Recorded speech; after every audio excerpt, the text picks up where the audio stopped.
I tried Oh to click it no! Do it twice in a row. again! It did. Run it back, run it back, run it back, run it Run it back, back. run it back! Oh God. Quick, Well, change the channel. I hate this channel. Boo. Boo. Put on Crown Guard. Put on ground guard. Put on Gilded Palace. All right, it's funnier when I say it, Sam. Nah. All right. So, do I have anything that I want to come into the session? Yes, little spiel that I had been giving to Aiden and Nola. I think I've told you something along these lines, but I figured it'd be best to reiterate A for you and for B for the recording. Yeah. This session is taking place ever so slightly out of order. Mm-hmm. We are coming into this session with the understanding that a scene that is going to happen at the beginning of next full party session has already happened. That scene being Juniper being interrogated by the Embers about Finch and his involvement with Finch. Wonderful. This is probably a little more important for you to keep in mind than any of the other party members because Mm-hmm. things have Mm-hmm. happened off screen. I think we can kind of presume how people are feeling about said things. Mm-hmm. I don't know if you've seen the Jess or Beatrice solo sessions. I did not get an opportunity, unfortunately. The TLDR is that neither of them are thrilled with Juniper at the moment. Well, makes sense. Yeah. Um, let's go for one for three. Come on, Sasha. No. Ugh. But yeah, we are coming into the session with the knowledge that this scene has taken place chronologically, even though we have not actually gotten around to doing it in character. Wonderful. I'm assuming that makes sense. One thing is what have I told them in the like actual interrogation? I think specifics are a little more up to you. The only thing I can say in good faith is that it is, at the very least, common knowledge that Juniper had been harboring an outsider of the castle in on the castle grounds. Yes. Yeah. Yes, yes. Um, that's kind of the bare minimum, and I think that's what a lot of people who do know would know. Hmm. I think, and this will be established in session. One facet of this whole thing is that Inea and Waylon have been told. Great. We'll get into that later. Hmm. But is there anything else that you want to kind of like establish or like clarify with that knowledge, I suppose? It's Yeah, yeah. more important for you than anyone else, Um, I think.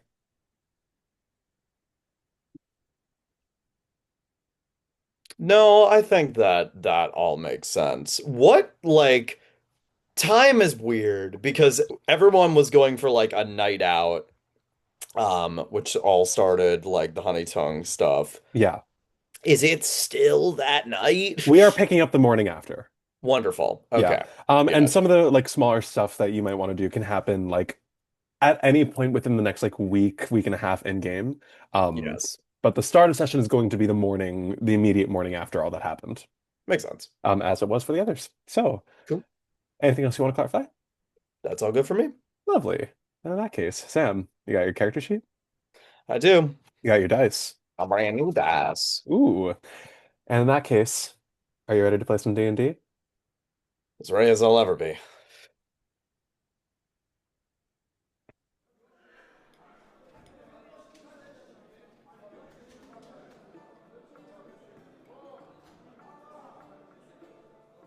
I believe it was a year ago, maybe 2 years ago, that we're going to be starting. Juniper, how the hell did you end up at this party in the first place? Where are we? Some town that you've never been, smack in the middle of Ardor. You're here on kind of some kind of business that's taken you away from the towns for the night. Waylon is back at the workshop. Of Inea course. is too young for this Hmm. kind of function. So you're here and you are here alone. And Oh, I yes. suppose it's best to ask you, what business brings you here? Well, it's a hard day's work.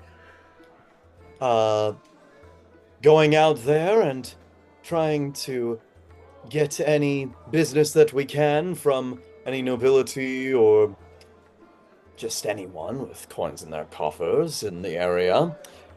So, I enjoy separating myself from the work every once in a while and spending some time to myself. Just having some fun. So is Juniper having a good time, you think? I think Juniper is absolutely having a good time. He has engineered the way of entertaining himself, which usually just involves like finding the most interesting looking person at the bar and talking their fucking ear off. Yeah, and I guess last important little question here. How many drinks in are you? Great question. D6, D8. What do we think? Let's do D6. Let's do D6. Six. Oh no. So you tell me, Sam. But but it's great, because like Waylon like can't sleep. So basically, at the end of the day, it's really like all I have to do is go around and be the guy who's like, look at all these weapons. They're so sharp. Look at I don't have one here, obviously. We're in a bar. Can't Oh, have I a didn't weapon in a think you bar, did. obviously. Oh God. It's just yeah, no, it's great. What do you do? You don't know how much time has passed, Juniper. You know how many drinks have passed and you're feeling it. But Mm. amidst this kind of like higher end tavern in the middle of Ardor, you have half started a conversation with, half cornered. Like you said, you always look for the most interesting looking person in the room. The Tabaxi stretches their arms out a little behind them. Oh, well, nothing super specific, to be honest. I travel quite a bit.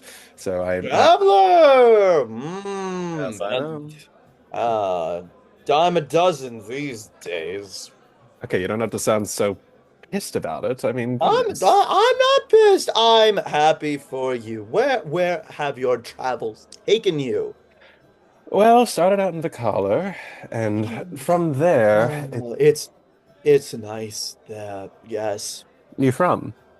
Mm, little outside, just a village, but that's not important at all. What's important is what you're talking about. Well, I keep myself busy. The only thing I hold myself to is the promise that I'll never put roots down until I know for certain that I can. And Mm.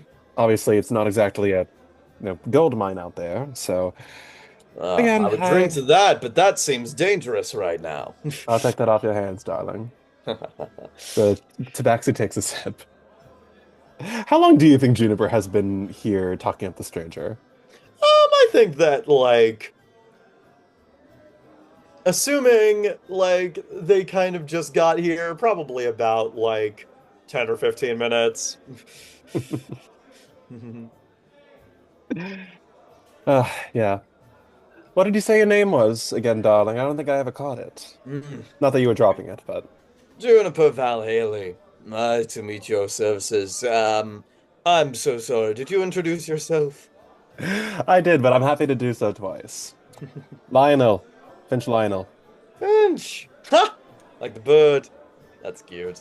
Yes, I know, ironic. My parents had a bit of a sense of humor. All my siblings are named after birds. Yeah, all my siblings are named after trees. Look at that. uh, Can't say I don't Anyways. feel something for poor Oak. Oh, no, that's the cousin. Right. Parents are so creative, aren't they? Yeah, well, I think I was a little luckier after all. You should you should meet my sibling Egret. They're Ah! Oh, I'm sure they're lovely. you know lovely company now, wouldn't you? You know. Supposedly that's a similarity between us, you and me, Finch. Don't really like to put a stake in it. Traveling is it's it invites adventure. It invites new experiences and the monotony of just staying in one place. It's too much. That said, having a map, knowing where you're going, and knowing that you're going to make money there, that's the ticket. Oh, responsible. Boring. More like I'm able to handle myself. What do you do for a living besides just wandering? Make myself useful. Believe it or not, as vague as it sounds, not a lot of people do that whole lot nowadays. Amen to that. Hmm. Well, you wander around. Is there any sort of incentive? You looking for something? Someone? Well, darling, I'm always looking for someone. I'm sure you know a thing or two about Oh. Ugh. It's good to believe in things. that. No, but honestly, it really is just a matter of finding a good place to land on my feet once all is said and done. It's has not been a kind couple of years here in Elysia. I'm sure you would understand. You're a Hmm. businessman. You would be on one side of it or another. Yeah, well, besides, at this point, it's over.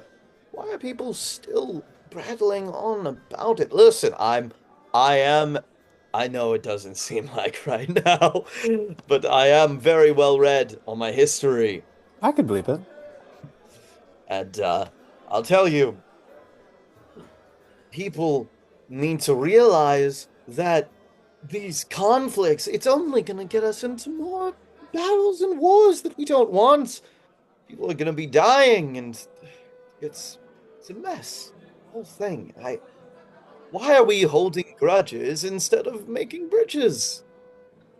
I mean, that's the tough thing. Bridge to what exactly? Well, there's got to be something left of a Aderes. Elysia is superstition territory, my friend.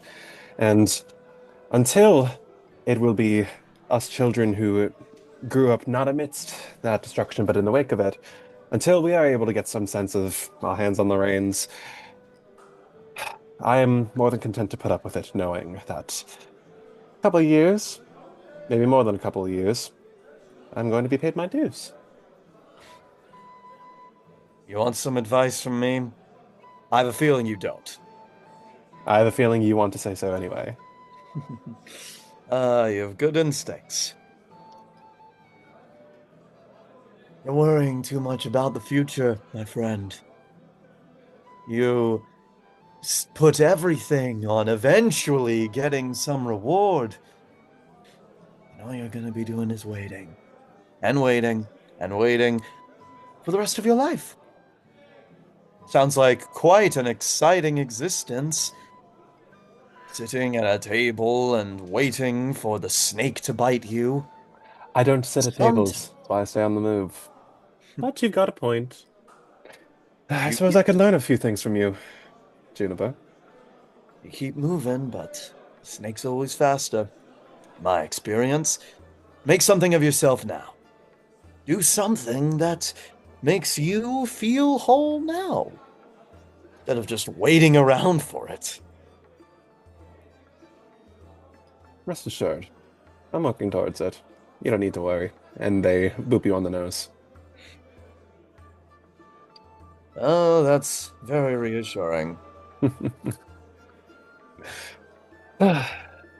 Little raucous in here, don't you think? Are you? I don't understand how you people are able to spend hours upon hours here. It's a Hey now, little what do odd for you my mean by taste. you people? Well, I don't know. You called yourself a businessman. Not everyone in here is a businessman. A lot of them are like you, unemployed.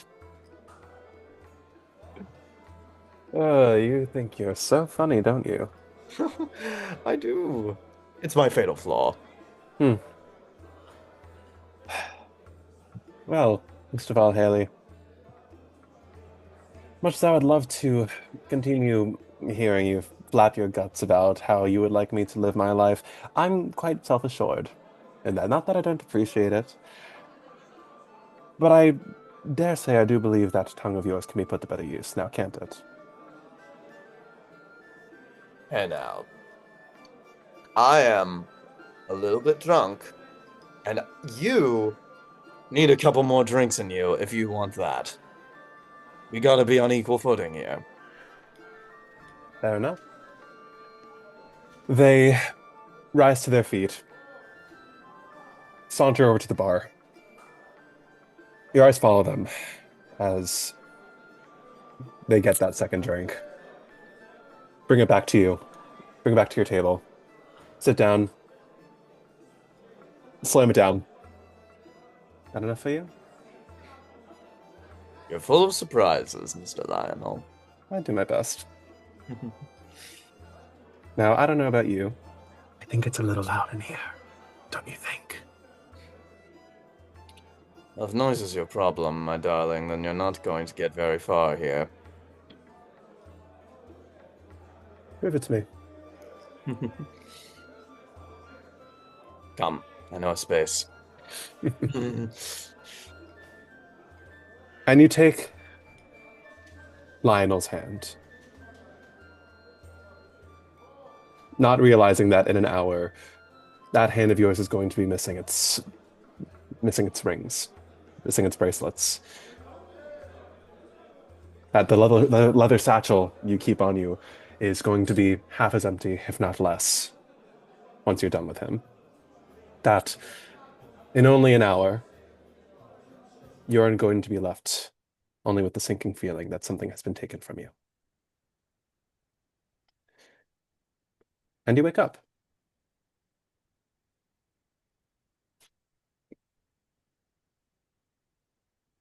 Your, your instinct at first is to pat your pockets, but as the Ardorian sunlight filters through the window of your small bedroom, force of habit. It's just a dream, after all. Shit.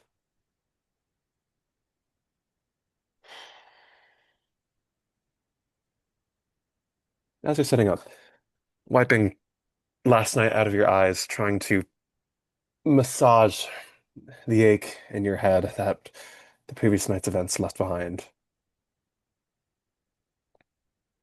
With our feet planted thoroughly upon the present. Talk to me, Sam. How's Juniper doing? Juniper's doing great. Hmm. He's having a wonderful day. He wakes up and sees the sunshine and thinks about how he wants to walk into that fucking ball of fire. No, he truly the fucking worst. Yes. Speak on it. Um, Trudges out of bed. Um, Juniper is going to look out. He's first going to look at the door of his room. And he's going to think about all the people who are outside. He's going to see a billion faces that are all waiting outside.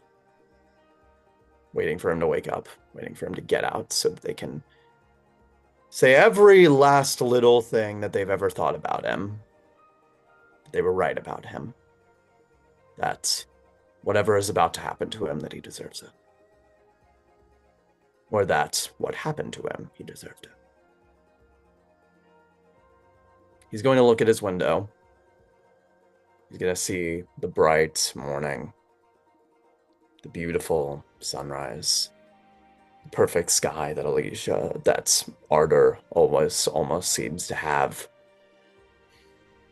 He's going to think that he doesn't deserve it. And he's going to look to his wardrobe.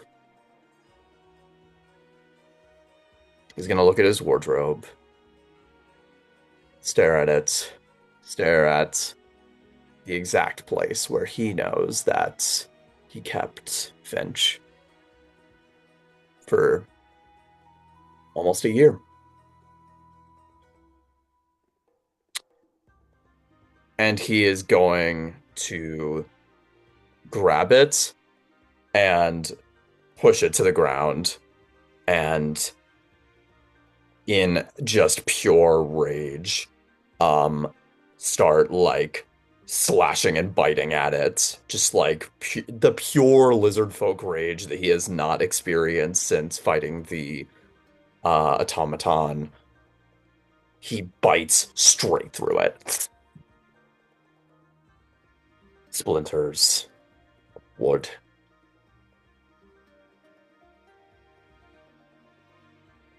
He spits out sawdust, stares at the large crack that has formed in this wardrobe, and begins once again to cry.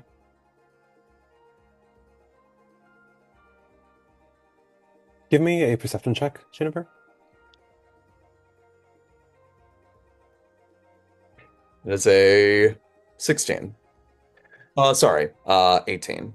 Something's poking out of the crack, you notice, through teary eyes, where Finch's drawer used to be, where Finch's little cohort was. Something had been left in there. You didn't think to check it last night as you threw yourself to bed immediately after that meeting.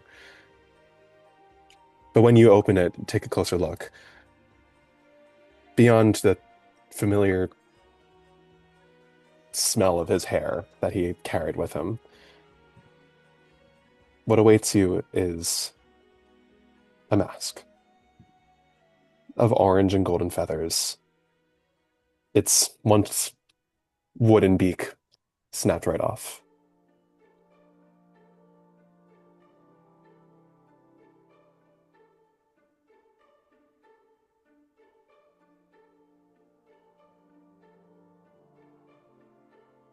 Would I know if this was left there? You can assume. Shit. Give me an insight check on this. That's a 7.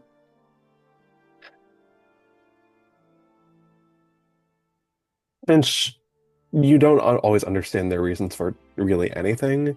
On a 7, you think you can rule out the fact that he still remains in the castle, at the very least. Try and think yourself, like, where would he have gone? Especially if the castle was on high alert for the entirety of last night. Finch is quiet, but they're not that quiet. They're covert, but not that covert. And given the last place that anyone would look has been compromised at the moment, you think if Finch left this here at any point, it was probably sometime either shortly before or shortly after your confrontation in the garden. Mm-hmm. Either way, the mask is what's freshest here. But Finch is gone. And as you're staring at the mask, you hear the somewhat frantic knocking outside. Sir Valhailey, is everything all right? Go away. My apologies, sir. I heard a rather loud Go crash. away!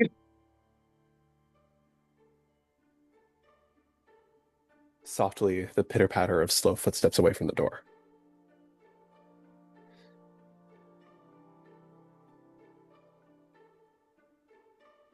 Juniper lifts up the mask, throws it up, and slashes it with his rapier. The halves of the mask fall to the floor, almost perfectly cut. The string now frayed, feathers falling around you. I think Juniper looks at the mess that's around him.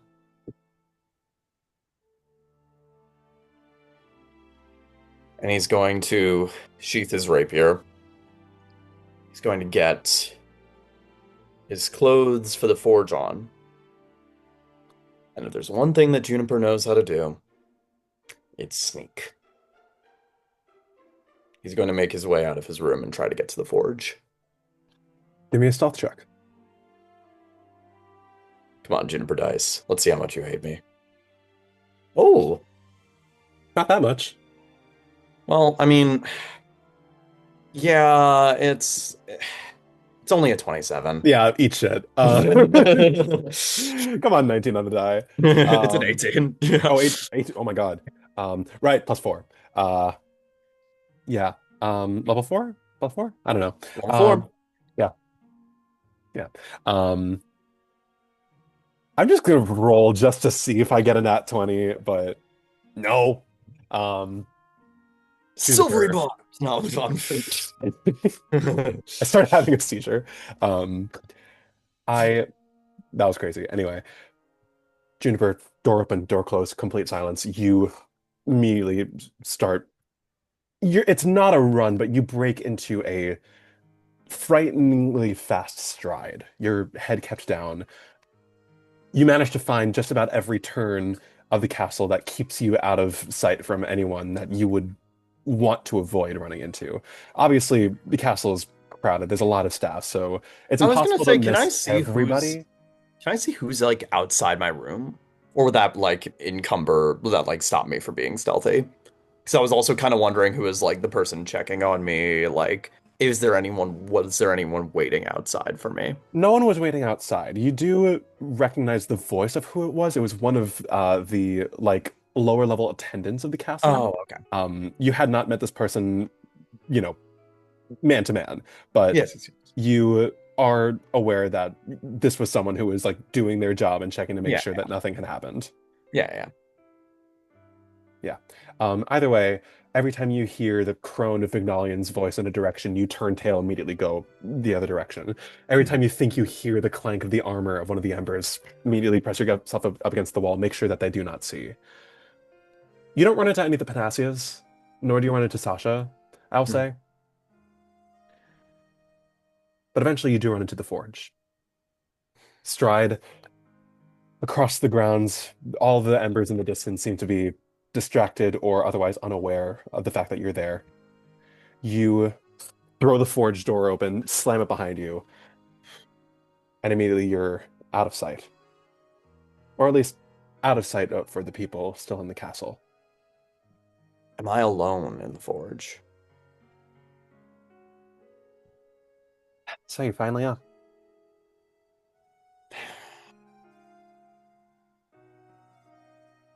I have work to do.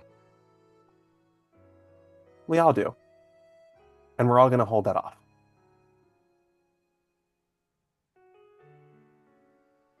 Who the fuck is Finch? Waylon puts their arm on Anea's shoulder. Anea. No, no. Explain. Tell me why we have members of the castle staff coming to us in the middle of the night telling me that you are being talked about for accusations of fucking treason? Juniper, what the fuck is going on? He's a liar, and a cheat, and a dead man. And that's all that you need to know. Now leave me alone. All right, buddy. Ardor Theater is south of the castle if you want to go over there. This isn't a joke! Ania. I know it's not a joke!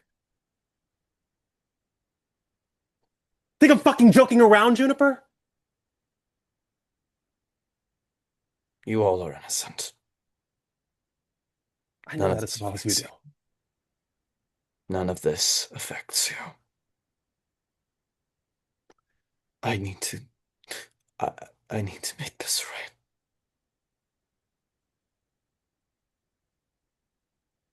And you two need to stop. You need to get away from me.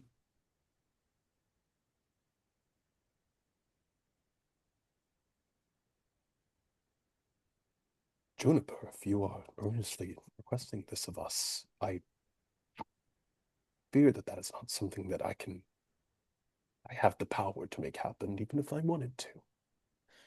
Yeah, Junie, okay, I'm sorry for raising my voice. Give me a persuasion check. I'm going to see Yeah. with disadvantage. Yeah. That is, I believe, a 6. Mm. You I are didn't roll good on either. you are starting to like stride towards your workbench, and Ainea is standing in your way. Juniper, look at me, okay?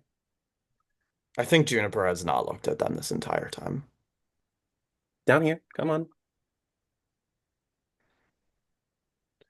Won't. Neither of us are accusing you of anything. We're not trying to figure out if you've done something evil. We're trying to figure out why you've done something stupid.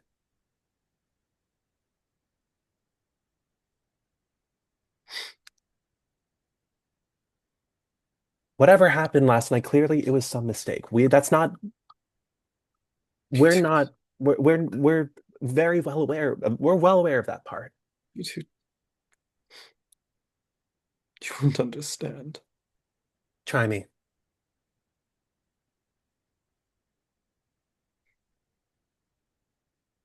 He was my friend. He was the only, the only one who really knew me.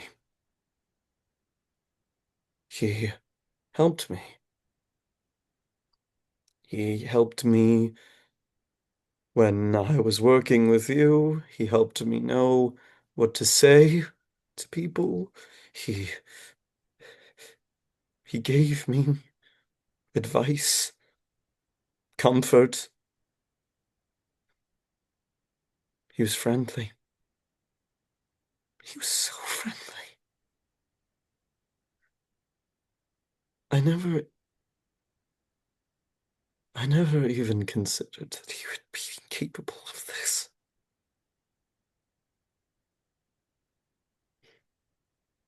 That he would that he would do this to me, to my friends, to my kingdom.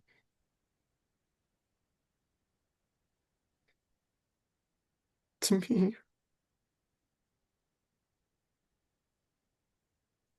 Juniper,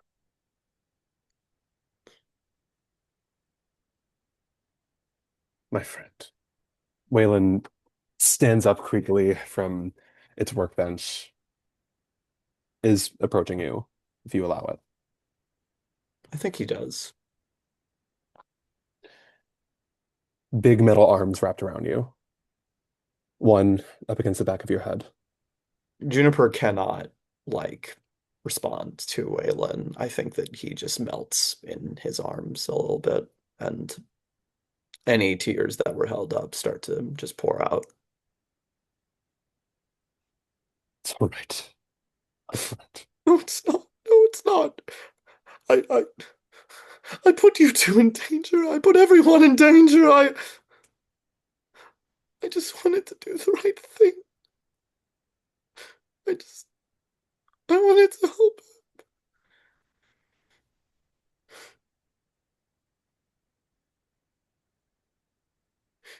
He told me, he told me that he gave me nothing. He told me that I did so much for him and it didn't cost him anything. That was the part that hurt. It wasn't the names, it wasn't the things that he called me. It wasn't even the truth. But that I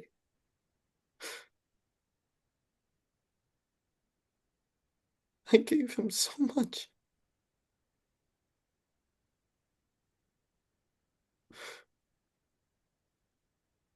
And now it's all gone.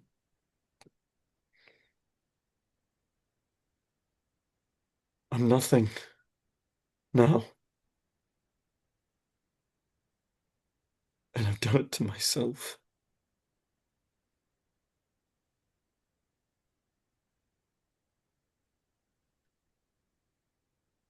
Give me an insight check real quick, Sam.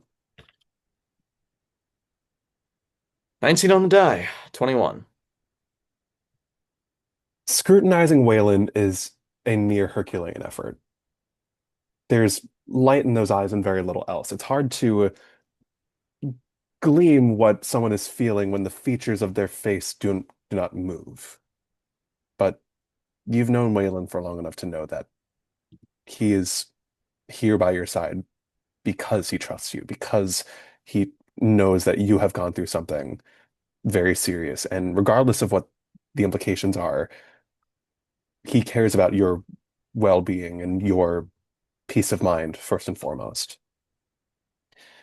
And you do feel a familiar arcane warmth begin to wash over you, almost tapping outside of the door of your conscious as you feel he is starting to cast calm emotions. It's a saving throw, whether or not you wish to Uh, resist or fail. uh, oh, I really don't know if he would resist or not.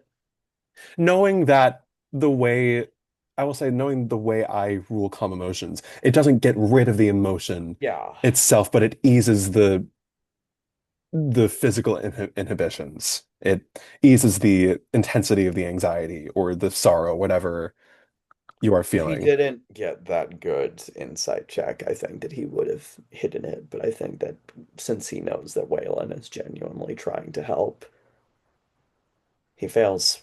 Mm.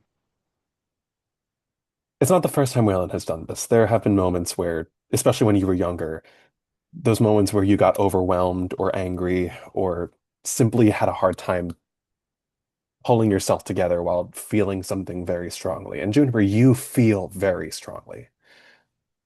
It's not a numbing, it's not a removal, but it almost feels as though, just like how Waylon is doing physically with his arms wrapped around you, you can feel Waylon's soul kind of easing yours a little bit,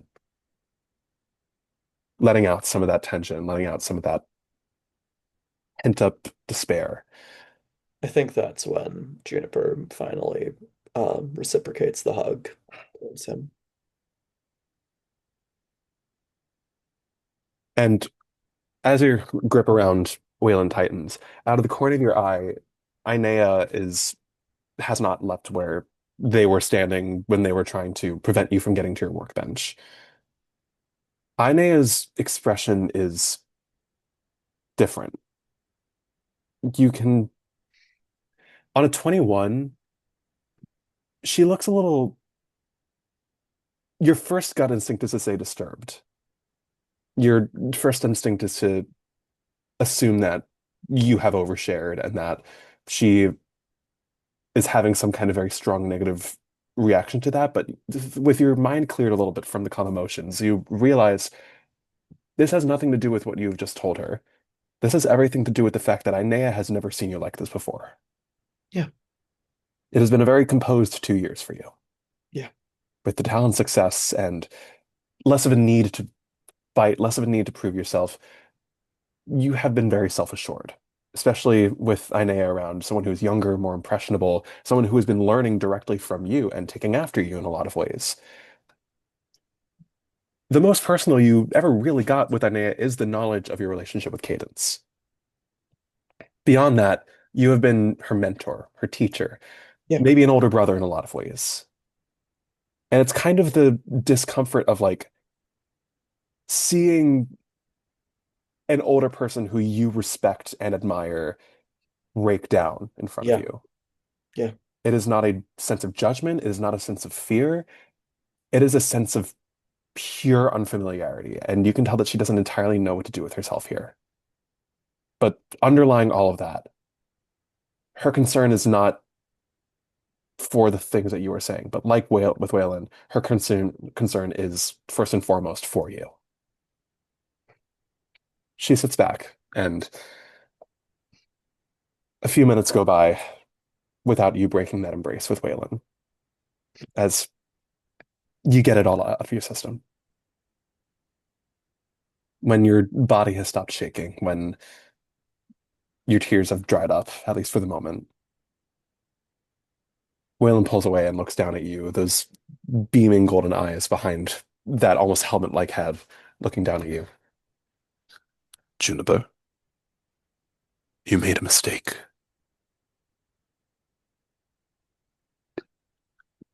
That mistake might have put other people in danger without you knowing. And that mistake might have its own consequences beyond this workshop. You were lied to. You were taken advantage of. And you are going to look us in the eye and tell us that that is due your fault and your fault alone. I should have. No, absolutely not. I How should. could how could you have? I should have never let him in the walls. I knew it was a bad idea, but how could I let someone, let alone my friend, who I knew had no home to go back to, who I knew would struggle and likely die out there. How could I leave him? How could I tell him that I would be staying in a castle while he's... How could I do that to him? And yet it was right. It was what I should have done. Jess was right. Sometimes mercy is needed, but sometimes people are just cruel. Bottom Cruel. line is this. Bastard. The bottom line is this, Juniper. You were deceived. You were played with. Do they all know that you were doing it in the name of the right thing? Is that what you told them? I don't know what I told them. I I don't remember anything from last night after I saw him. It's all a blur. All of it. They did not know after last night. Make sure they understand that. They won't trust it. I know that Chess won't. And he's got the embers on his side no matter what. But Beatrice, the queen.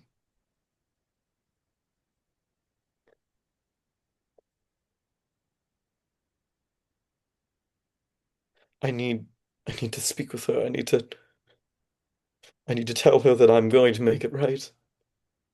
That I need her to give me the opportunity to make it right. Don't wait to be given the opportunity. Inea says for the first time since you started telling them about Finch. Dude, look, if they have half a brain, they know that you didn't do anything trying to be malicious, trying to cause problems. And even though it did, they're all adults. Most of them know better. Even Sir Hawthorne does. But even if they didn't, Juniper, it's going to you're just going to sit back and let them think that. Just assume that you don't have this kingdom's best interests in mind. Assume that you don't have this family's best interests in mind. Not to mention that every single thing that you have done so far since you've gotten to that castle goes very much against whatever picture you're painting of yourself as this charlatan that has knowingly put the queen in danger. That's not you. They know that's not you. And if they're going to convince themselves that that is in any way you, what are you going to do about it? Like you said, you make things right. My words, my words are cheap in this hour. I feel. I feel like no matter what I say, they're never gonna believe it. They've been looking at me ever since that interrogation.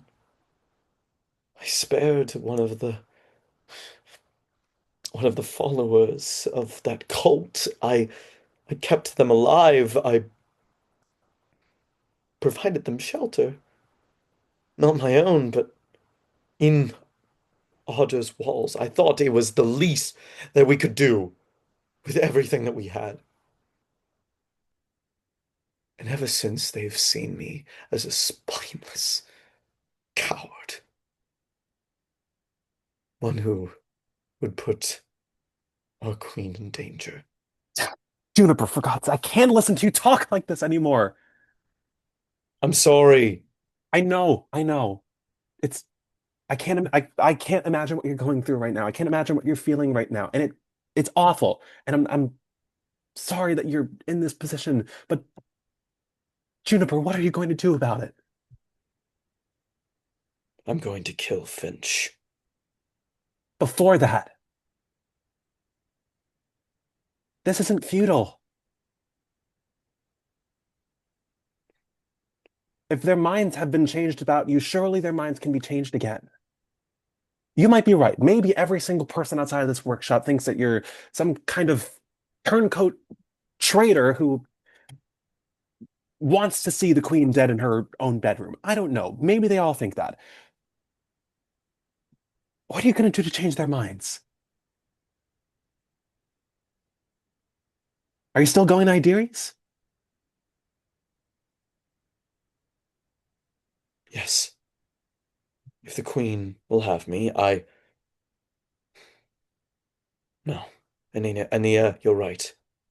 You are right. I was going to say that I'm sorry I yelled at you. Because you didn't deserve that. Regardless, I. Yes, I will speak to them. I Look, just. look, Juniper, do what you have to do. I I know. They shoot a look at Waylon, who just gives her a nod. Look, the last 24 hours have been a lot. I know. I well, based on what you've told me, told us. But once all this is done, once you've, you know, mourned, and once you've worked through everything that you're feeling right now, we're gonna get to work. And we're going to make sure that every single person in this castle knows what kind of person you are. For real. Juniper kneels in front of Inea, kind of like looks at her, puts a hand on her shoulder if she will let it. She is a little startled, but does not recoil. Thank you. Thank you for believing me. I. I don't know, be a pretty lousy apprentice if I just let you wallow this entire time. So Hey now, you're my partner. We both are. And I wouldn't be anywhere without you. give me an insight check with advantage. That's cocked.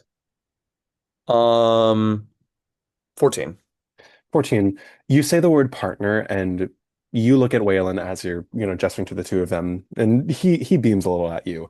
When you look back at Ainea, you see that her eyes are glossy.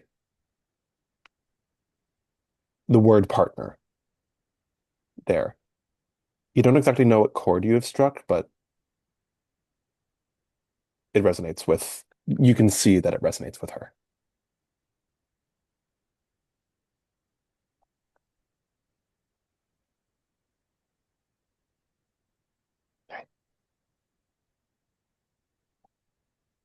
I. I never want to leave you two. I was afraid I would have to. And I'm sorry. I assumed that. But now I We see. we wouldn't let that happen even if you were told to. We stick together. Yes, unfortunately, you are stuck with us for the foreseeable future. I do hope that you are willing to make that concession. Oh, I think I'd be much worse off without you. It's really not much of a concession. Thank you. I. There is certainly more that will be said about all of this. But no matter what, I never took you two for granted. I need you both. And as long as you'll have me, I will always continue to fight for you. Just as you would for me. We're not going to let them take you away from us. Take you away from here. Thank you. Now, I need to do something before I see the others. If that is all right. Anea and Waylon trade another look. By all means, my friend. The forge isn't going anywhere. And I need her now more than ever.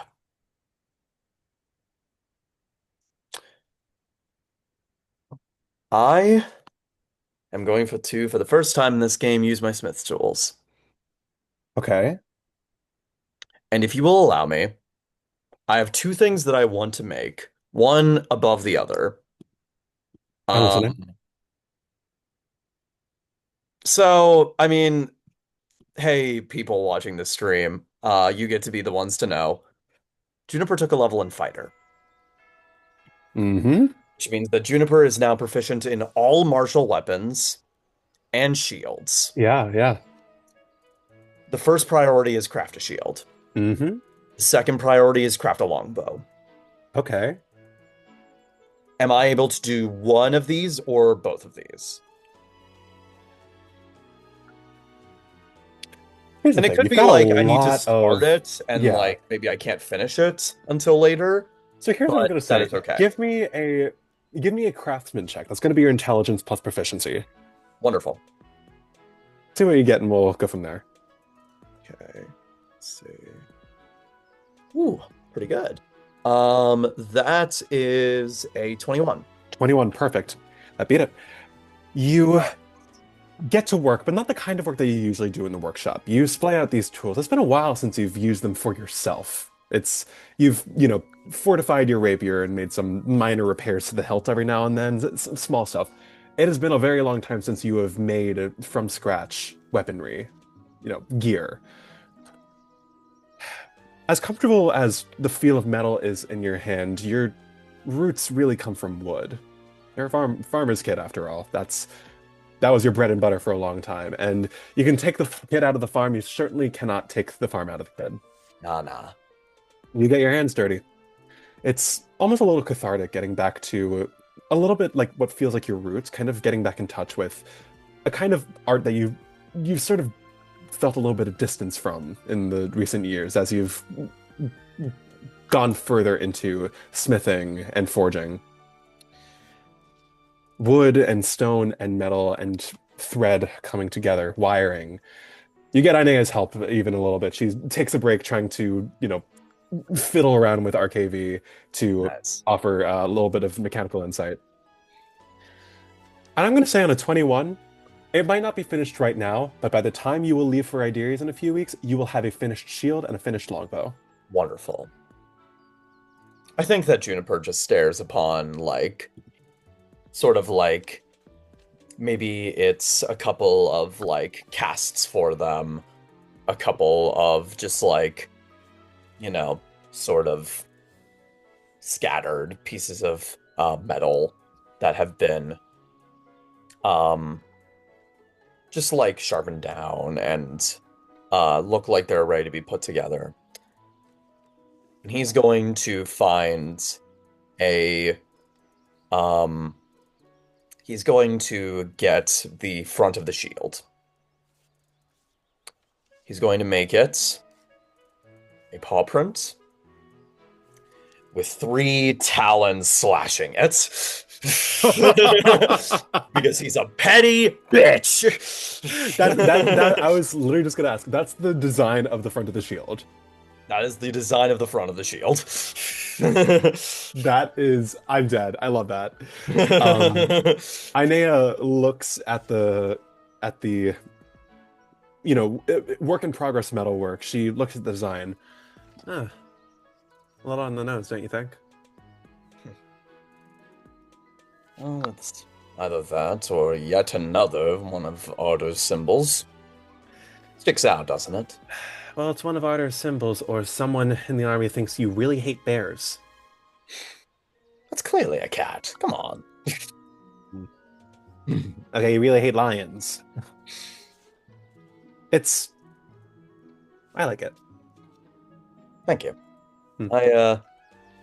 We'll see if it sticks. Yeah, definitely workshop it maybe with the rest of the embers. So that's the smithing stuff that you want to do? I think that's the smithing stuff I want to do. Beautiful, yeah. For the sake of making sure that we have that on the books, you can add the shield and the longbow to your inventory now. Wonderful.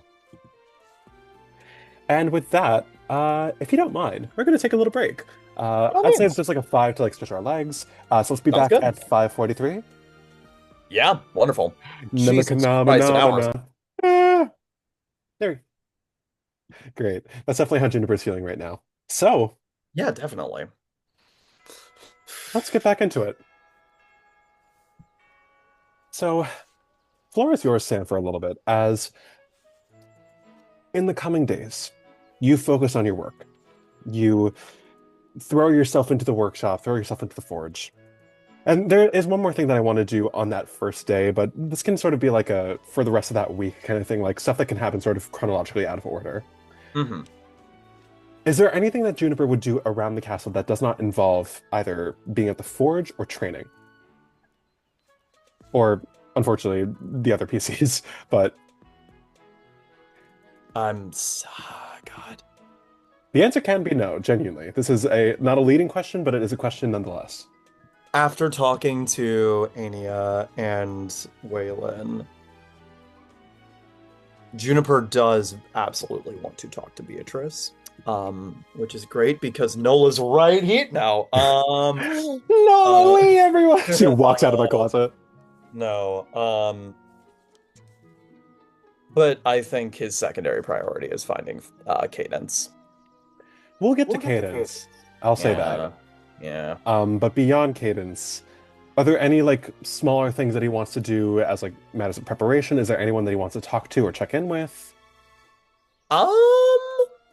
Hmm.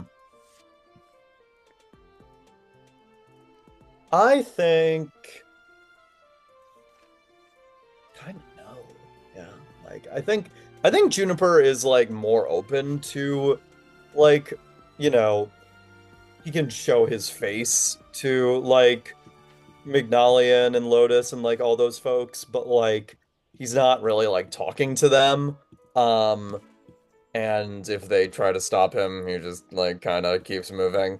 I think that he is kind of in this mode where he doesn't want to talk to anyone if he's not also talking to the queen. At least not at this very moment. Yeah. Cool. Then I'm going to say we can jump straight to later that first day. Mm-hmm. Morning had a bit of a rough start, but once you got into the rhythm of forging those weapons and getting the metal work done, all of a sudden you've got that familiar feel of the weight of your hammer in your hand and the stench of smoke and the pounding sound of metal against metal, enough to cause a headache for anyone else, but to you this is just your zone. Mm-hmm. At a certain point, about an hour or so before you're due to finish, royal dinner is going on without the embers at the moment. You hear a knock on the workshop's door. You hear Ina goes, "I got it." Opens the door.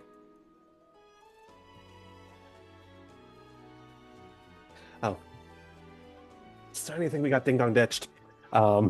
I can't make that joke. Wait, no. Anachronistic. Starting to think that we had a knock. Starting to think we had a knock and run. Well, Juniper. What is it? She is holding a little placard between her fingers that has your name on it.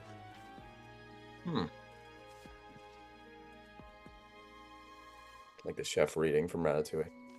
Uh, and I Yeah. have a question for you, Sam. If you don't mind reminding me, what languages what languages do Juniper speak? What languages do Juniper speak? Common, obviously, but beyond that. Common, Draconic, Goblin, and Thieves' Cant. Great. You have a little missive that's written in an all too familiar, elegant handwriting in Draconic. It's Ooh. been kept slightly covert, but you do the work to translate. Sir Valhailey, your presence alone is expected upon the balcony of Helia Keep, atop the peak of Castle Panacea, post haste upon the conclusion of your mandatory work hours in the castle's forge. It is my intention to continue the dialogue that commenced the evening prior in regards to your continued service to Spard's embers under my tutelage. In the corner, Prince Cadence.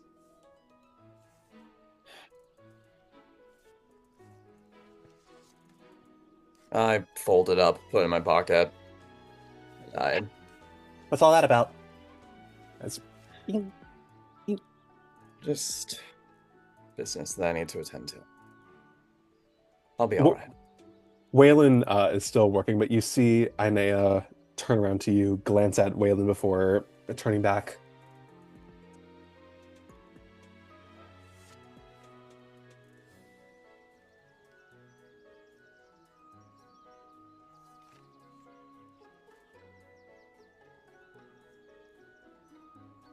Something going on behind my back? You two suddenly gone silent. Oh, nothing, nothing. No, it's all right. Waylon's little like eye beams narrow. I would say I have my eyes on the two of you, but unfortunately, the nature of my work requires that I do indeed not do that. And he turns back around. God. Ainea just gives you like a before she turns back to her workbench. So I'm assuming then there is nothing that you are interested in doing beyond whatever it is Cadence has called upon you to do. Well, I could not see my boyfriend. All right, that's No. we're gonna end session, guys. Yeah, no, I'm heading there. Great. So I'll say this then. The faint glow of evening is glimmering through the window of the workshop by the time you set your hammer down after a hard day's work. It is almost a little nice getting to just set everything aside and just do what you were doing before you got caught up in all this mess. Take your mind off things, but you have a feeling that you won't be able to keep your mind off things for very long, as Waylon and Ainea are packing everything up. Well, whatever business it is that you have to attend to, Juniper, take care of yourself and do tell us how it goes. Yeah, good luck. Yeah, well, if there's trouble, then we might need to have that emergency hangout that we've been talking about. Oh, is that the one where we talk shit about everyone in the castle? And before Waylon nudges her in the shoulder. Ow. Yeah, probably not the time for that right now, actually. Fair enough. All right, well, may the five be with you. Hmm. You as well, always. Hmm. And Anyways, text starts. Um, Ainea is out after Waylon, and she mouths, "You've got this," to you as she's leaving. she gives me bardic inspiration now. Artificer inspiration, yeah. Yeah, no. Flash of genius. No. As you're left alone in the workshop. Yeah, Juniper is going to find his way up to Cadence, but also like once again doing it in the stealthiest way I'll possible. carry that 27 over. I'm not going to make you roll again. Hey. Your castle's a little less bustling anyway now that dinner is over and like most everybody is relieved of their duties for the Yeah. day. You make your way up to Helia's Keep. You know, you have not been up there too many times. You understand that Helia's Keep is like the little stronghold at the very top of the castle, named for Imogen's maiden name, the late queen, Aldrich's late wife. Yeah. Um, You know there's a balcony that overlooks the rest of the kingdom out at the very top. Um, you have not had many reasons to go up there beyond being like shown around there. But you do know that it's close to where Cadence's quarters are. With a deep breath, you head up the stairs, winding and winding, giving yourself quite the workout in the process. So you're going from the very bottom to the very top. It takes you a little bit. When you enter the keep, this almost decadent feeling like bastion atop the castle, very hollow, only lit by torchlight. You follow the distant glow of faint evening light around the corner, and you see that sitting out there is cannons. Some chairs have been brought out there, as well as a small, like porcelain table with two teacups. You know, the kind of ceramic kinds that Lotus specializes in. His back is turned to you as you make your quiet approach. You summoned me, my prince.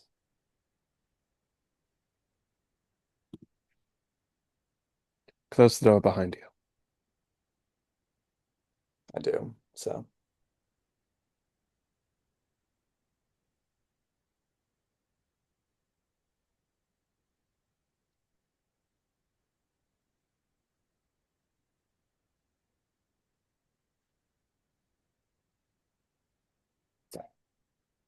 Sorry, I don't know if you can hear that.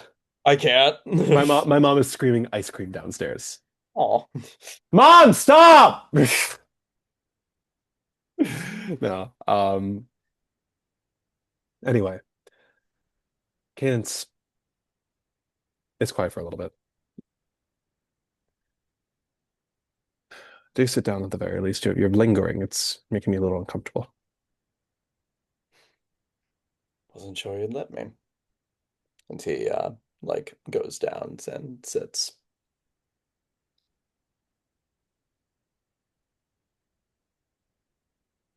How are you feeling, first of all?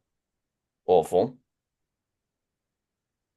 but don't think that should be too much of a surprise.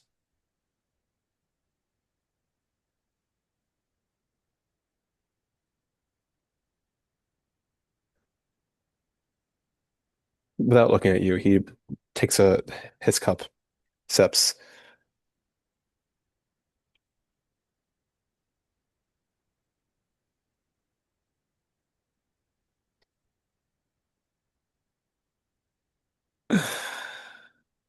Vices and virtues. All right.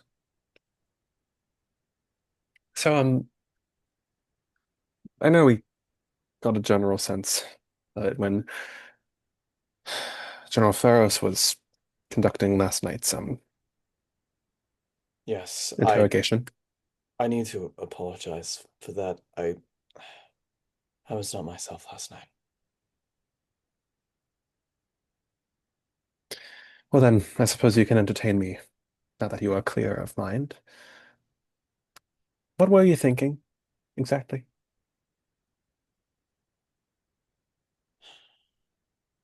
Finch Lionel is he was a man who I met in a bar. He robbed me the first day that we met, and when I went after him, I found him beaten into a pulp by a bunch of other people who he had pissed off. I saw then that any trying for revenge against him was futile. He was going to get himself killed. And at the end of the day, he only robbed people for what he needed. He didn't take everything from me. He only took a couple of rings, stuff he could sell. He didn't have a roof over his head. He didn't have friends to rely on. So I went to him and I got the people who were trying to get him off his back best I could. got a pretty nasty bruise for it. And I got him out of there, made sure that he was okay. And ever since, well, we spoke for a while. He talked about all of the struggles that he had, how there was nowhere for him, and he had lost all of his hopes in life. And meanwhile, look at me. I'm a successful blacksmith who's making enough to more than get by. So I offered to help him. I gave him a place to stay. I gave him food. I gave him clothes. I gave him what he needed. He wasn't very needy, honestly. He, uh, he kept to himself pretty well. Just bare essentials. He was very clear about it. Traveled with me for a while. Gave me advice. I confided in him a couple of things that I would perhaps not be super proud to share to others. And he gave me good advice. He was kind. I gave him advice, though not sure if he fully appreciated it. And then the Talons were called to order to be the royal blacksmiths, and I was given a choice. Leave him behind, or uphold my word, my values, my everything that I believe in. I chose wrong, Cadence. Because after nearly a year staying in the castle, after I had given him so much, after I had worked so hard,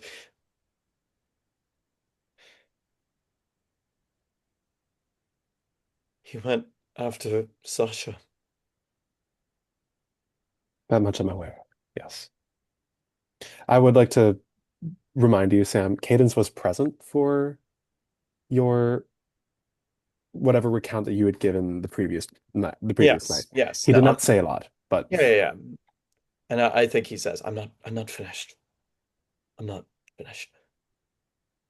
He went after Sasha, my childhood friend. He knew he should have known my childhood friend. He went after him. I don't even want to know what he tried to do to him. And when I found out, he told me that everything that I had ever given him was for nothing. That he had lied about everything that he had told me. That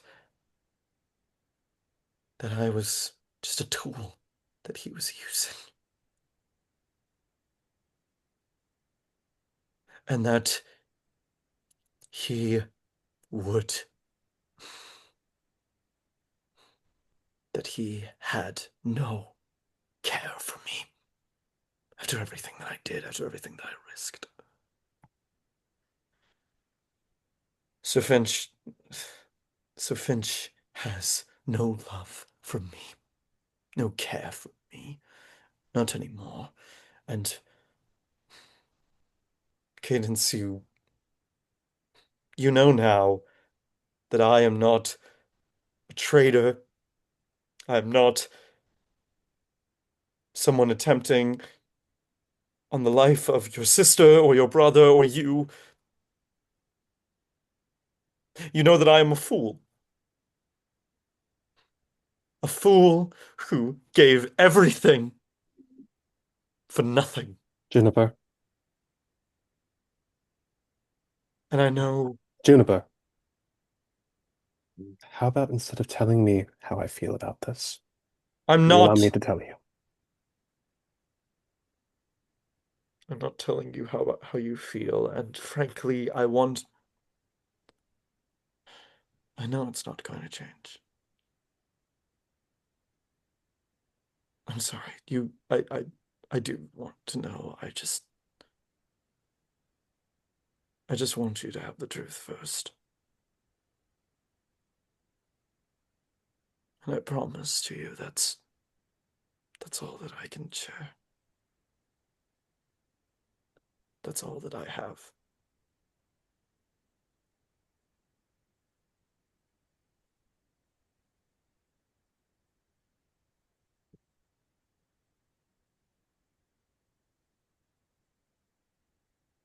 What did you think I was going to say? That you can't be in love with a fool. That you can't be in love with someone who endangered your sister. Quite reasonable things to say, I feel.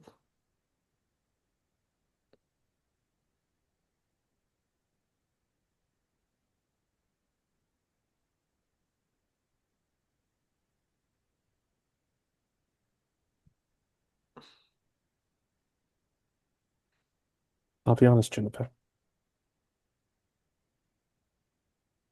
I had hoped you would have a little more faith in me after all that.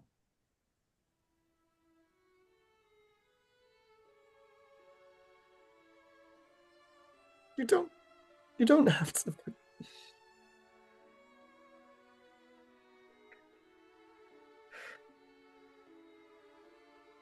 Listen, Cadence, I'm going to make it right. I will, as I have, continue to fight for you and your family, for your sister, for Ardor. And I'll be more vigilant. I will not let myself be fooled, but I. If you are hurt by this, if you don't love me anymore, I understand. Juniper, for the love of all that's virtuous, I need you to get off this. Get off this carriage. So Do what you is want to it? know? Do you want to know what I think? I've I don't think you're a traitor. I don't think you're a threat. I don't think you're a fool. I think you're naive. And I think you've done something foolish. And I think I'm still a little taken aback by everything because I do not take you for a fool. You're a very smart person.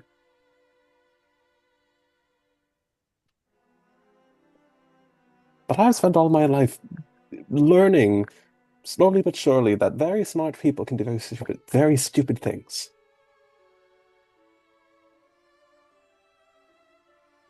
knowledge and wisdom and all that. Different thing.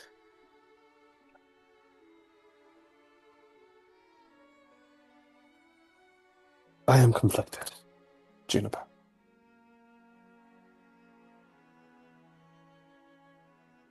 You have done something foolish and dangerous and stupid, frankly.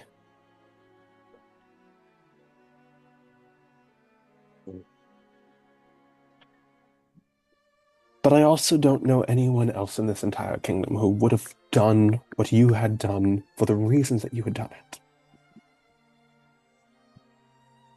So it makes it hard. It would be easier for me to tell you that I don't trust you anymore and that you are not welcome on the premises of this castle anymore.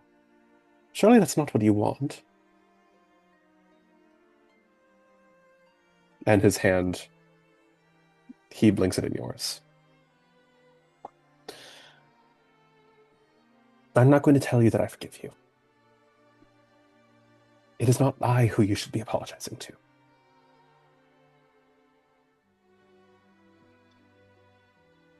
My sister is still processing.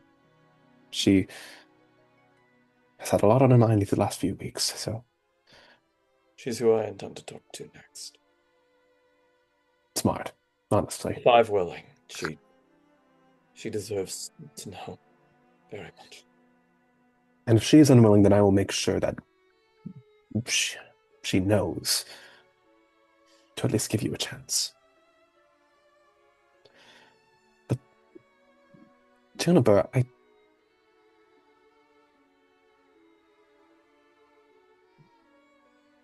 yes, I'm a little angry.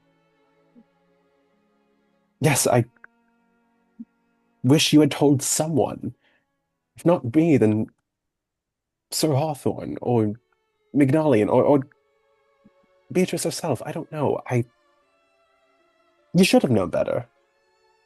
But you know that. You don't need me to tell you that. Yes.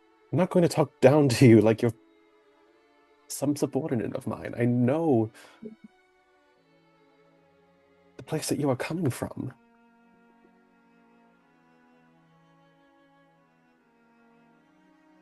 I'm sorry I didn't tell you. I wanted to. I understand why you did it. I didn't want to put him in danger. And I think that I was convinced that if I had told someone, then it would mean both of us would be removed.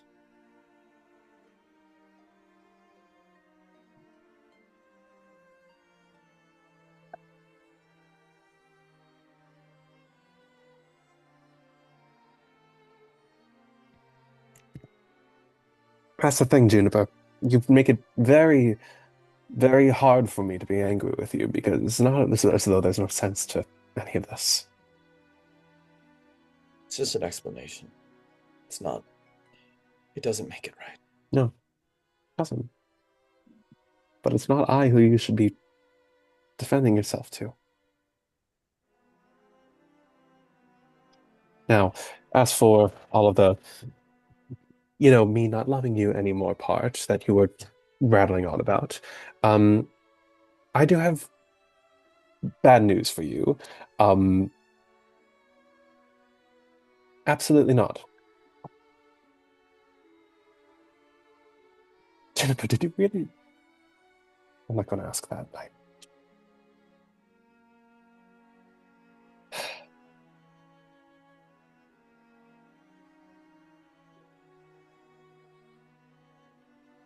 You have done something reckless and perhaps thoughtlessly in the name of protecting someone that you care about, in the name of wanting to do the right thing. It is far more that you have done for this one person than anyone has done for the Commonwealth and my family for decades. It's a kindness I wish to extend to everyone, if I would have the power. Because I do, even after everything, there's still a part of me that wants to believe that everyone deserves it. But I don't know anymore.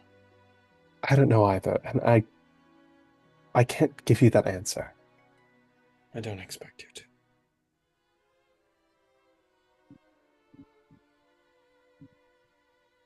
I can tell you this, Juniper.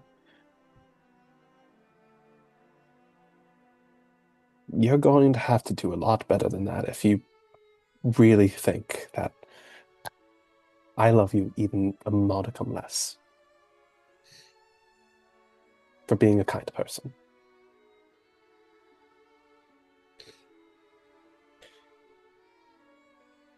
I can still be mad at you, and I think I still am.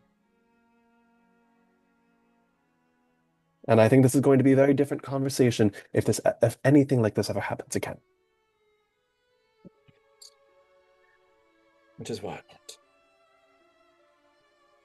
But Juniper, No, I think it's important. I make that promise to you now.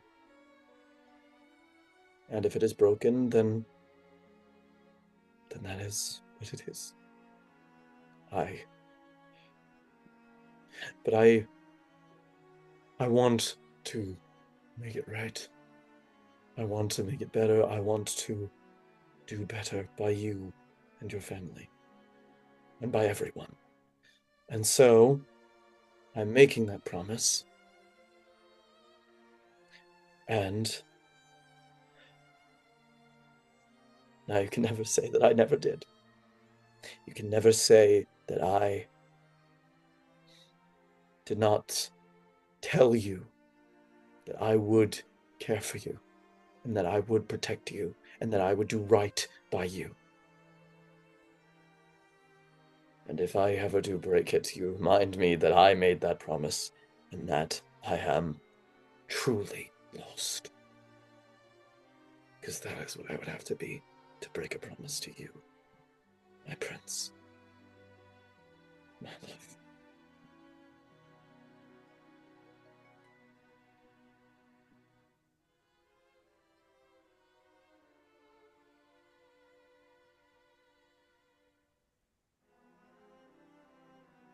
Save it for my sister, Juniper.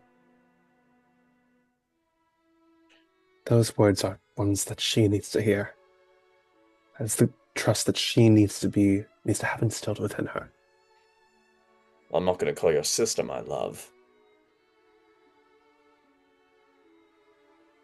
Well, I'm not your prince. Let me remind you that. Juniper, I'm being serious. I know. I'm sorry. Love. And very gently, he takes your hands in his and turns to face you.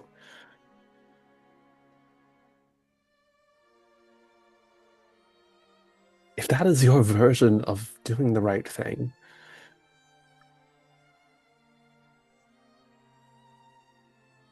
as callous and as selfish as it is, I cannot bring myself to hate you for it. And if you expect me to bring myself to hate you for it, then clearly you have not gotten to know me well enough over this last year. Thank you. Your heart shines all the brighter. And that might not mean a lot to my sister, and it might not mean a lot to the rest of the Embers, and it maybe shouldn't, but it matters to me. Not as your ruler or your commander or whatever title you have for me, as me, as Cadence. That it matters to me. Yes. And I shall not fault you for that. And I shall not look you in the eye and tell you not to feel for those who are not quite as privileged as us. I'm going to tell you to be careful. I'm going to tell you how to abide by the expectations of living in Castle Panacea, but what I'm not going to tell you is that you are any less of a person to me because you wanted to do the right thing. I know that. You make it so hard to be angry with you because this would be so much easier if it was senseless, if it was just Sorry. everything just has to be so complicated, but that's I'm sorry. I'm sorry. Juniper. My love, I'll admit to you secretly that I am a terrible person and that I did this for evil reasons next time. you little scamp. I had a sneaking feeling. I want you to know that I never doubted that you would care. I was worried because I wasn't sure if I deserved it.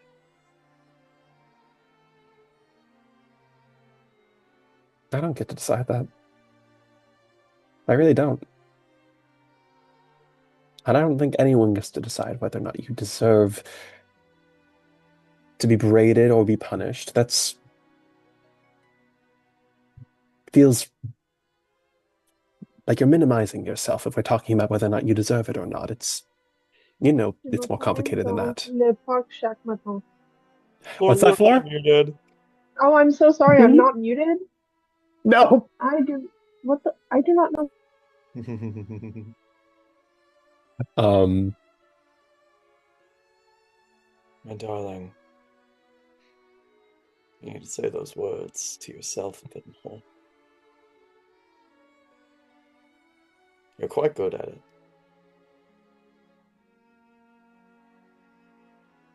And this is about you. Let's remember that. yes, I understand. But if you so desperately want to talk in terms of deservedness or forgiveness,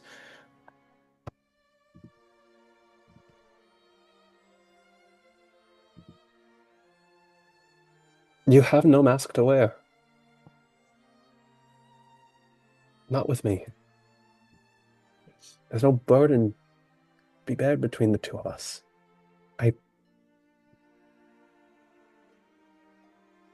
I can't afford to allow myself to get tripped over the what ifs. In a position like this, even if I did have it in myself to truly hate you or distrust you after everything, I could not bring myself to do so in good faith.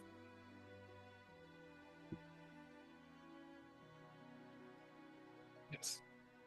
Yes. Thank I, you. I wouldn't want to douse that light. And I wouldn't want to be away from your flame.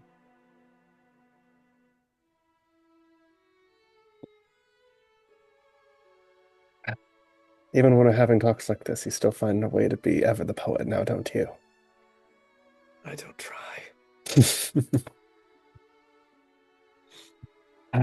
God, why can't you be the prince? Honestly, you're so much more articulate than I am. It's frankly unfair.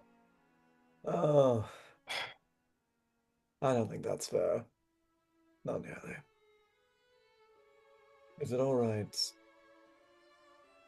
if we just sit for a while? I I think I would like that. I would. And I But think if think you if you don't mind, Mhm. he leans forward and he presses a kiss against your lips. I will take it and I like reciprocate a little bit, but I think I do pull away a bit. Thank you. Just sorry,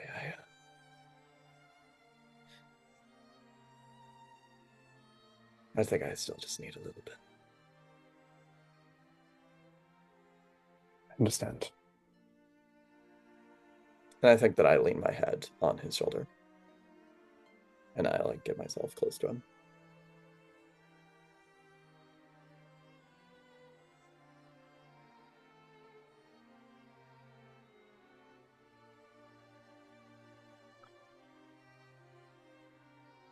It's quiet for a while. Sun starting to set in the distance. And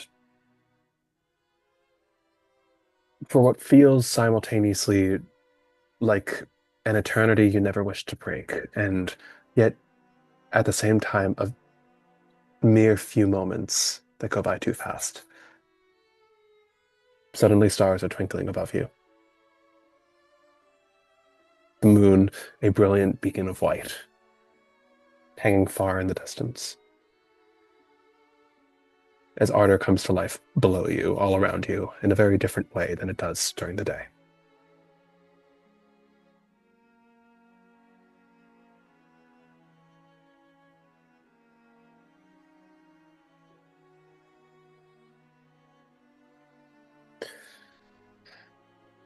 There's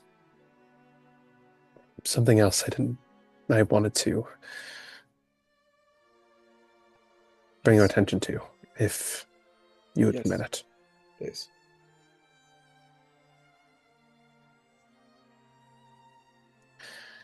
You're aware that I'm not going to be coming with you to Idearies. Yes.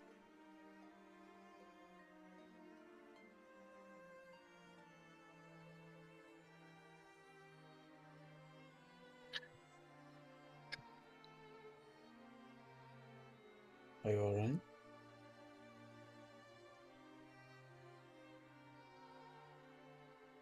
I don't know for certain.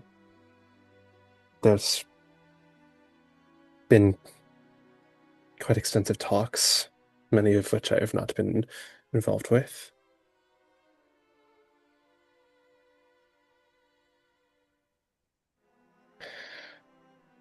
When you returned from the Highlands, there exists a world before us in which I am engaged. Oh. Is that, forgive me, is that confirmed or? I don't know. The talks have been happening for quite some time between, well, initially my father. I believe Magnolian has taken his place in that regard.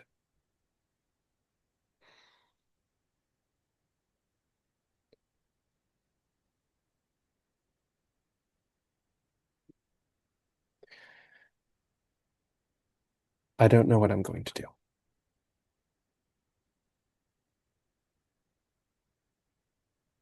but there Well, is something that I am certain of.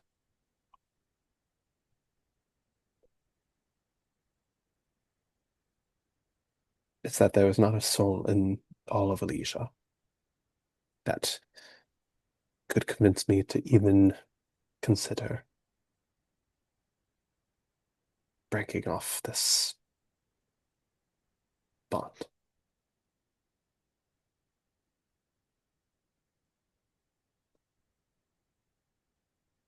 I did not want to ambush you with the news, should it no, ambush yes. me, frankly.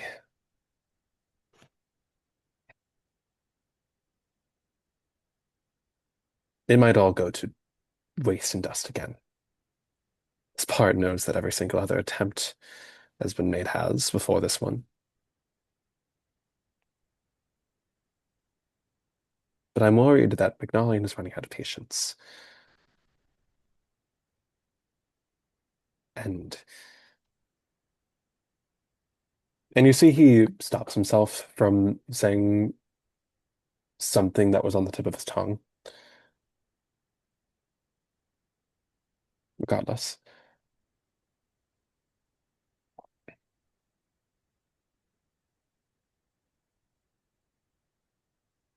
if this is to come to pass,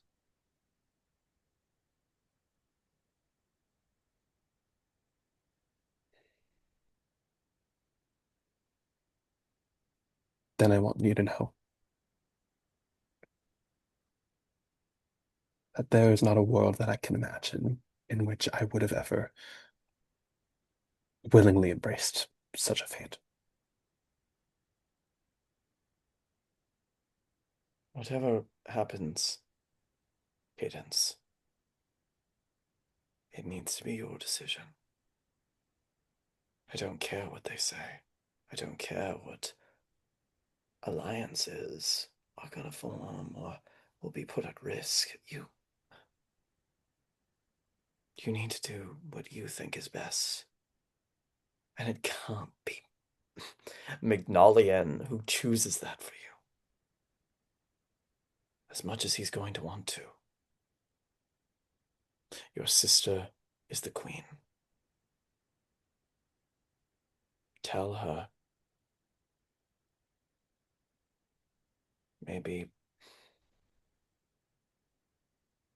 With all due respect, Juniper, I'm not sure if now is the time that I should be admitting to my sister that the reason that I was defending you last night was not merely out of trust for your character. I understand. Well, regardless, just if you want me to talk to her in a dearies. You don't have to. You really don't. I'm not going to stop you, obviously, but I think that I put my hand on his cheek and I say, whatever you choose to do. Cadence, I understand. I understand that there's so much at risk. And I knew the risk. I mean, from the beginning. I'm so sorry. Give me 1 second.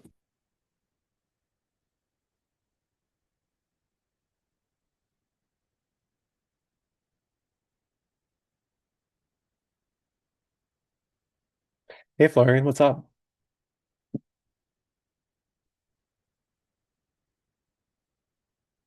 But they might not be here. Oh, all right, are we good? Oh, my.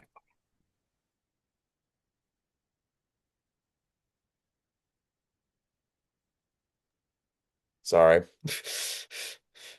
Give me an insight check real quick, Juniper. Cadence is mad at me because my dad checked in. Ugh. Can I make that advantage because he's my boyfriend? Fine, why not? There we go. 17. This is very complicated. You're not sure, even on a 17, you're not entirely sure what it is necessarily. Cadence is just barely holding back. It's a sliver.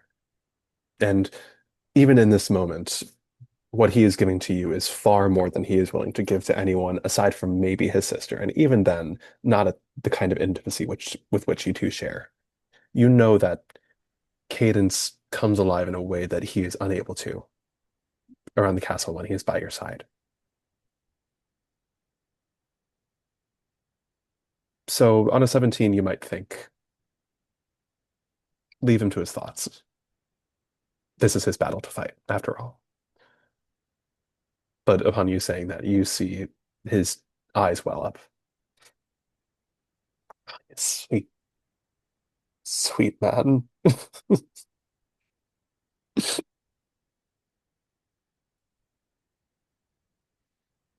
think that is the most collected response I could imagine from telling someone that I might be married to someone else in a few weeks.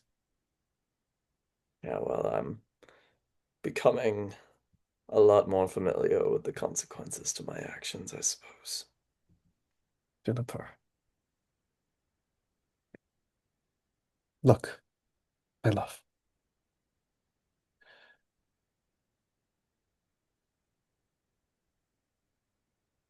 I might be made to court Princess Elsprie of Vic You are going on a very dangerous journey. And you might not come back the same kind of person Yes. that you are now. I'm so tired of being surrounded by what ifs, but I suppose I'm going to have to bite my tongue and just accept that this is the way the story is being written for the moment. I can accept that. So, Juniper,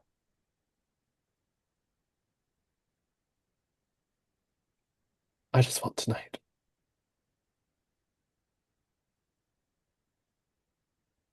If something is going to change, if fate has different plans for us, which it very well might, then I want to know that I've had at least one night to just have thrown all of that aside and to say that I had this one moment in time where everything was just perfect. I think I would like that too. One night. One more. If we are so lucky, it won't have to be just one more, but I'm not letting fate pull one over my head again. And neither am I. I love you. And I hate to say that that probably will never change. There are worse predicaments to have. Yes.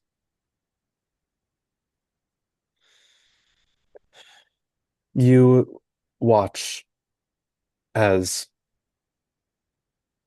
Cadence puts two fingers in his mouth and lets out a whistle. I had told one of my attendants that if I were to give this signal, then this conversation has gone incredibly badly, and that I need time to be left alone for the rest of the night. How convenient. That signal is one that tells him that he needs to run a bath and then get as far away from my quarters as possible. And unless in the case of emergency, ensure that everyone else in this castle does the same. It's called a Code Scarlet. It happened a few times when I was younger. Code Scarlet. My saving grace. Now, as nice as it is to spill our guts to one another and talk about how much we love each other, if we're going to make do on that promise, then we're going to have to do it right. I put my hand in his hair. We have all night.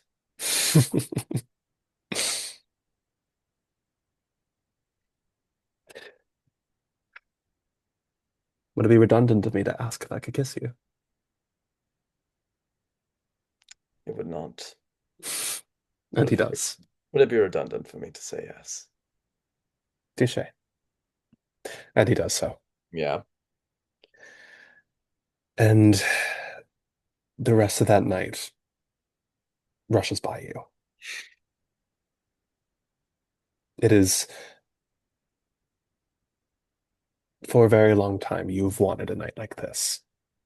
Just the two of you, left alone, not having to worry about having to explain yourself, not having to worry about being caught.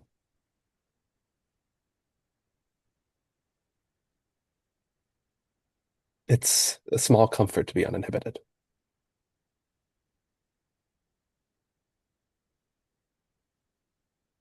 You do have all night. And the worst part is that all night, in its own way, is still not enough. That night, you are lying in Cadence's bed, his arms are wrapped around yours. He's nodding off, you can tell. It's the closest the two of you have been physically in quite some time.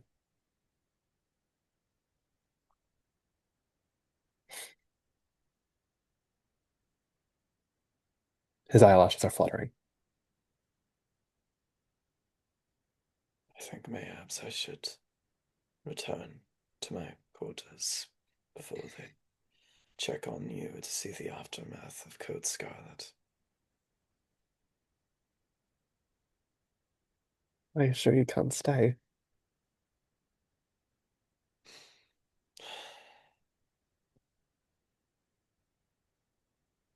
I don't want this moment to be spoiled.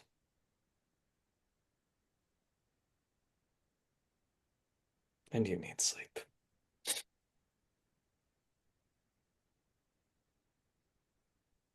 You know I'd give it all up. He Tips upward in bed, his hand caressing the side of your head. I would too.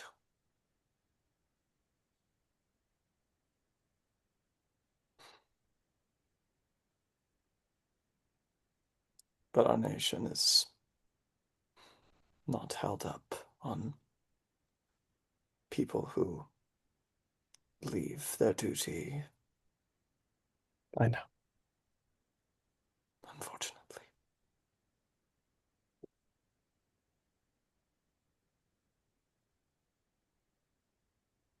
It's hard to think that loving someone as much as I do is an affliction. If it is, then I'm happy to die sick with you. That's gruesome. He shoves you and like you fall back onto his. I don't want to It's think about. romantic. I don't want to think about that.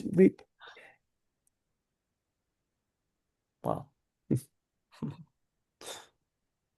Just a little longer. a little longer. A kindness. And what you more than deserve.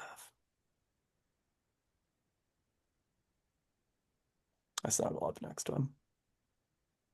Yeah. Grabs his arms around yours, around you,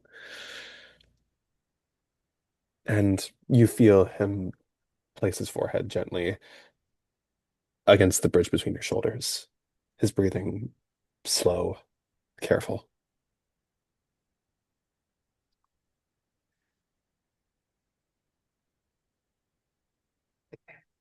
And I want to ask you again, Sam,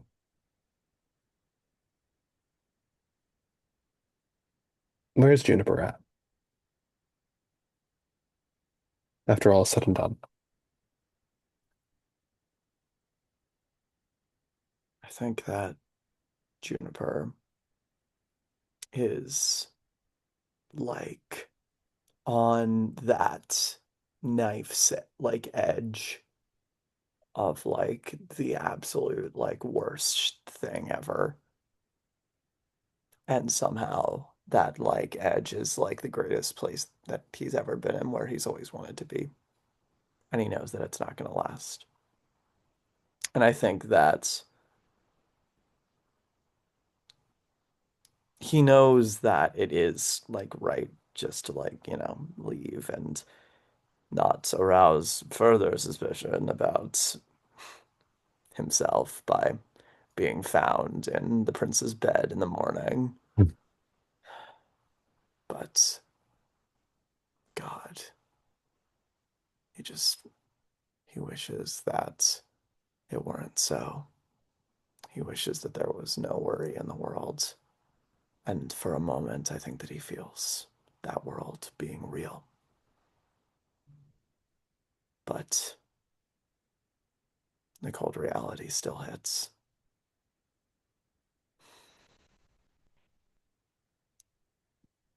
I think that he waits uh, until Cadence is fully asleep, until he looks comfortable and cozy. And he turns around, looks at him for what may be the last time in a while. And he goes down and he kisses his forehead. And I think that he's going to do some like Victorian bullshit and like leave like a handkerchief in case they don't see each other again. And he's going to stealth his way out the door.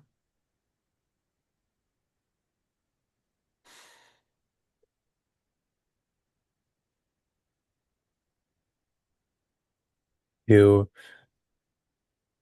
take this handkerchief from your coat pocket, once your coat's back on, of course, along with everything else, and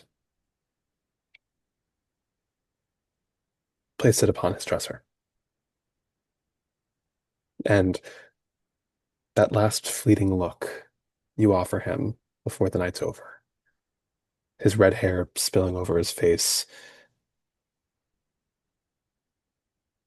messy and unruly. A little, there's very little glamour to be found in seeing him asleep. A little bit of like drool is beginning to come out of the corner of his mouth. But there he is in all of his perfection. You steel yourself, take a breath. It won't be the last time you see him before you leave, not by a long shot, but It'll be the last time that it's like this for a while. you relish in just being in the same room as him, just the two of you for but a moment longer. And Aenea's words ring in your mind. Prove to them that you belong here. Make things right. What are you going to do about it? And I think maybe in the back of your mind, a new question rises. Who are you going to do it for?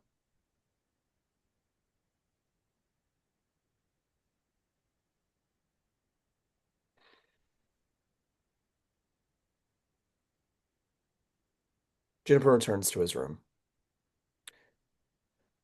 He cleans up the mess that he has made for himself, finally.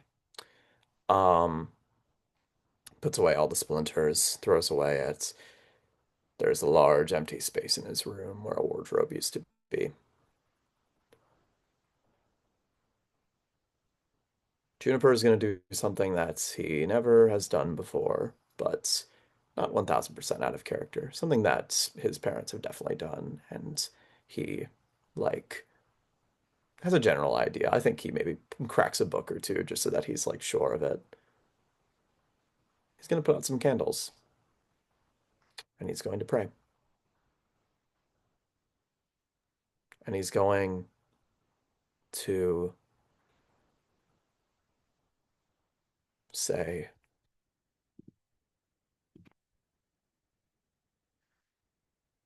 to the five, if you're out there, if any of you are listening up there, they told me something. They told me that I don't matter.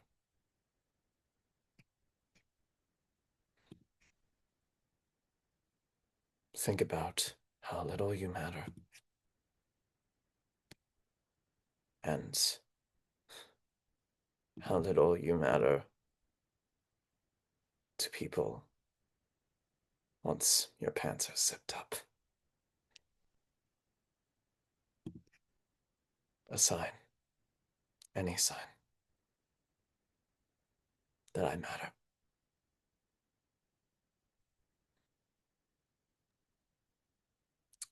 It's quiet for a very long time. Give me a perception check. 18.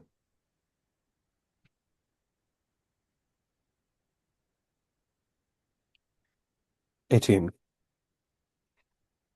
You sit in that silence and you wait. It is agonizing. Trying to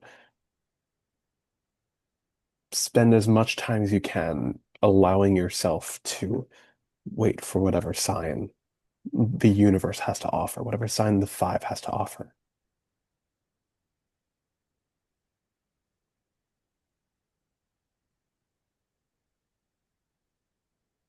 In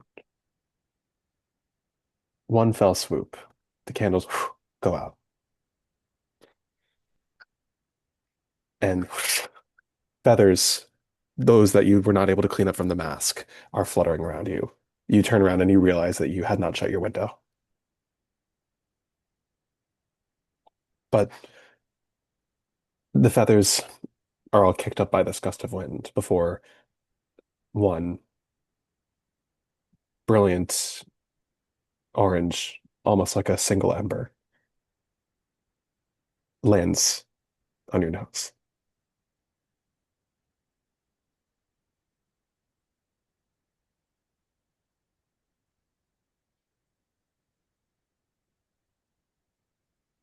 Thank you.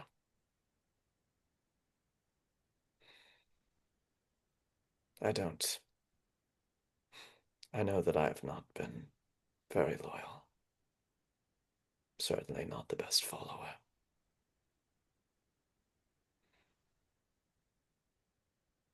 Someone once told me that my name was very appropriate because my roots are deeply dug into the ground that I stand on, and I am unwilling to leave them. That changes when the sun rises tomorrow.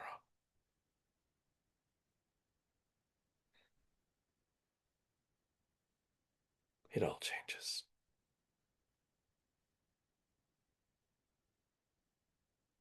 And I think that's what the candles put out. Juniper takes off the feather, leaves it in the middle as smoke comes off the candles. And he goes to bed.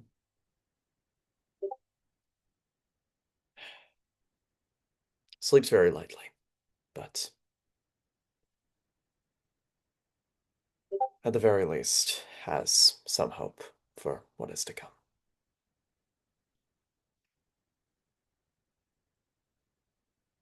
And at times like these, hope may be all that you have, but maybe hope is enough. Until then, until you can return to this castle with your head up, until you can face your comrades, knowing that trust has been renewed, until you can look them in the eye and tell them exactly how you feel in front of all the people that you fear are going to tell you to feel otherwise. Until then, somehow that might be enough. And that is where we are going to end tonight's session. Holy shit. Check out how hard I can cry, dude. What the hell? Oh, goddamn. How are you feeling, Sam? I'm feeling all right. I'm feeling, Yeah. I, Oof. Jesus fucking Christ. He makes me so sad. Uh, look, it's a solo session, of course. I'm like the focus point. That's like one of my favorite sessions I've ever been in, Tommy. That means a lot. Thank you, Sam. That Ah, was well, I that's listen, really amazing. I am going to end the recording. Yeah. Whoever's watching, thank you for joining us.